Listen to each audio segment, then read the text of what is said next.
Many of Elder Scrolls fans, including myself, still remember the day Skyrim was released, like it was yesterday basically. It is hard to believe today it is an anniversary of its release, which happened a decade ago.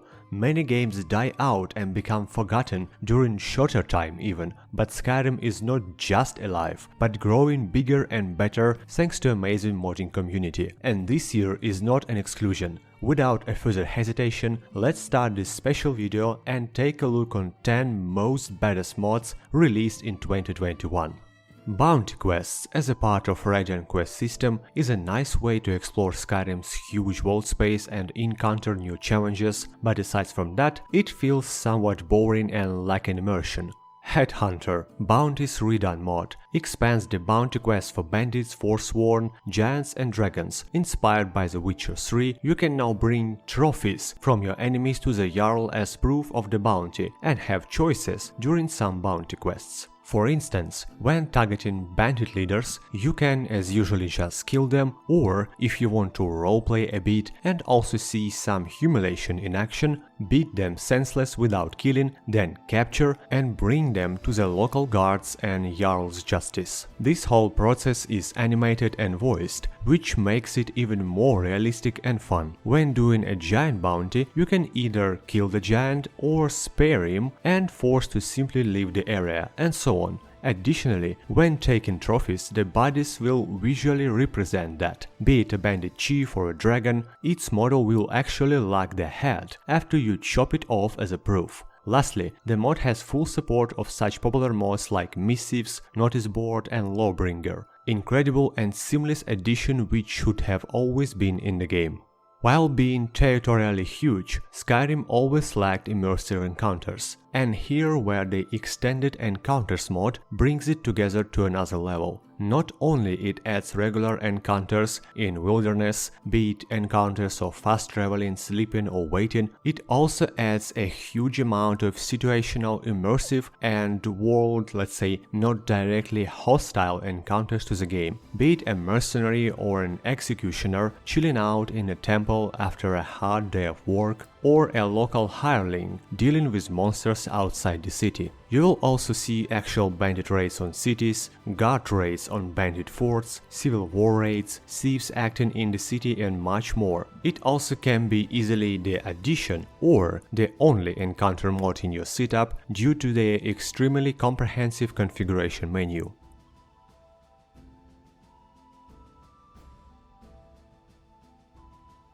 There is never too much of stability mods for Bethesda games. The great Transition CTD Fix mod fixes rare but still happening crashes, which occur at the grid transition, in other words, when you're crossing the border between two large pieces of the world space territory, which happens more often if you got a heavy modded game.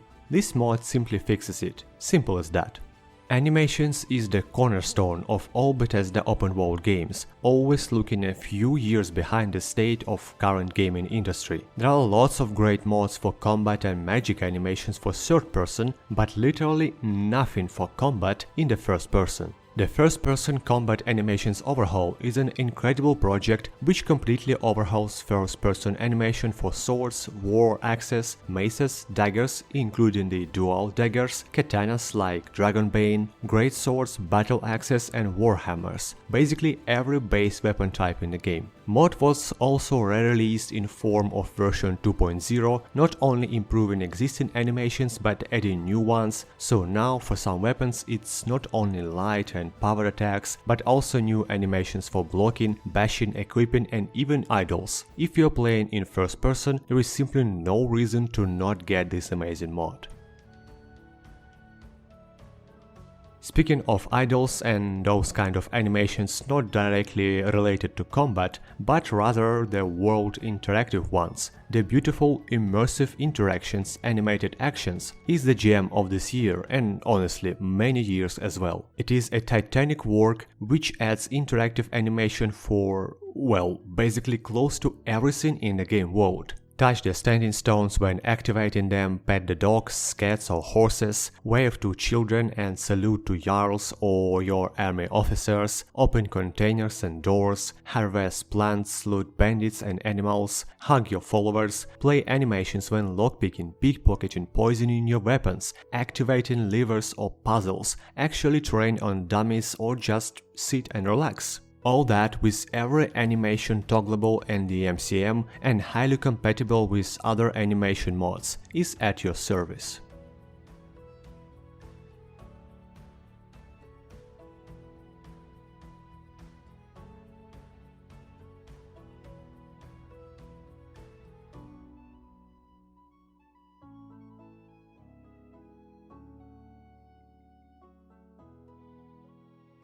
Dwemer ruins make up to 40 or 45% of all dungeons in the game, and so you'll be spending quite a lot of time there. Dwemer Objects Glowmapped mod series, basically several similar mods from the same author, is that seemingly simple yet extremely game-changing touch which will make you explore the Dwemer dungeons once again. Mechanisms, levers, chests, dwarven spheres, weapons or ingots. You can pick one or more mods to add the glowing effects to all these objects, completely transforming the look of the surroundings.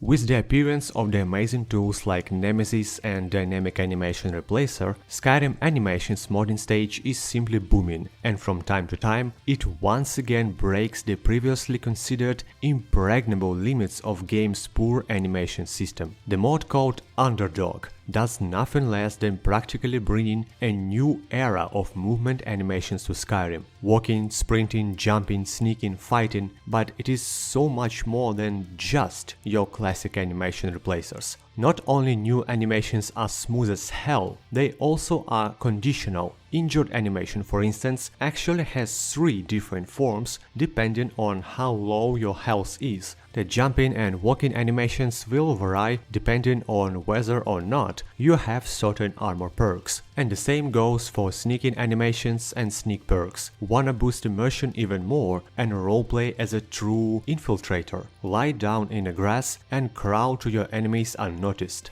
Animated and variative torch handling, aerial kicks, water dives and some other animations. Smooth, badass looking and updated.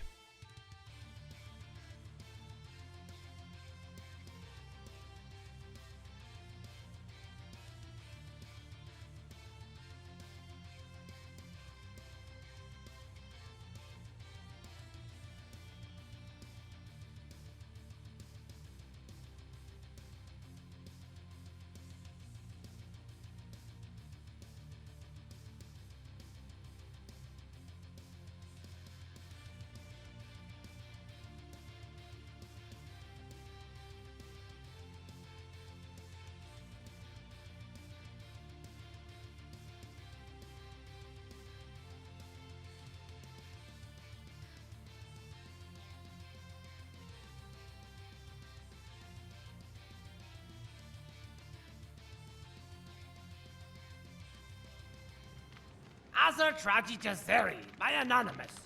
This is an absurd book, but like all things Khajiit, as the expression goes, Jizalzi Varbarzarita Masi, or absurdity has become necessity.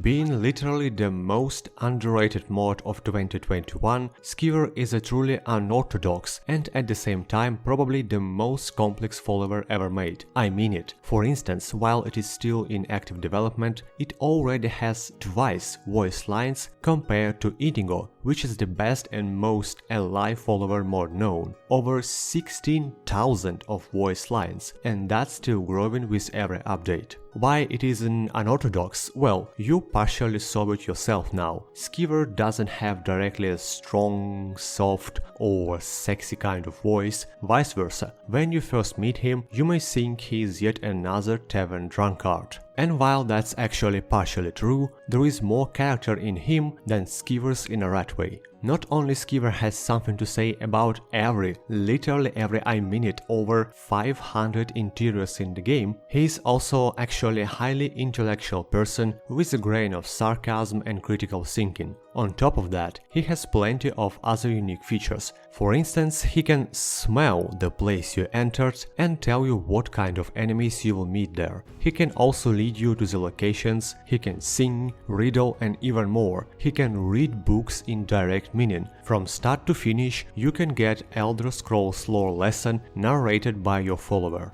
Skeever is an incredibly complex companion, and if his somewhat unusual voice and manners will not push you away, he may be the best mod you have found in years. What is it, my unfulfilling promises, Bosmer? I'm thinking about how we will die once whatever evil here hears us talking. No, it's not that. I mean, it's just that if you were the only one talking with me, and I thought there were three of you, sadly that means that I don't have 3 more ale mugs to drink. Magic as whole is being butchered with every test game released. From Morrowind to Skyrim, there are less magic schools and less spells in them. Skyrim's magic is not quite bad, but it simply could be so much better because some of its parts are simply boring or useless. Made by a well-known Initian, it feels like a better polished, lightweight, vanilla plus version of Apocalypse spell pack. It improves and fixes vanilla Skyrim spells so that useless magic schools and spells actually have sense, makes scrolls and staves viable, and adds new spells, scrolls and staves inspired by previous Elder Scrolls magic, and makes some logical changes to distribution of existing spells to fit the lore. The new content is perfectly balanced and seamlessly integrated into the game. For instance, Alteration basically had just 2 or max 3 useful spells, and now it's actually useful, supportive and debuffing magic school, which is strong even on its own, but can also synergize greatly with other schools, providing combat, stealth and exploration utility and debilitating debuffs towards enemies. Conjured summons now partially scale with character level, gaining increased attributes, damage and spell magnitude. There are new undead, dream aura and other unique summons with many own unique abilities. There are also utility related spells like Soul Cloak and combat utility spells for pure summoners, so-called entropy spells, which can improve your minions' defensive, offensive and regenerative abilities.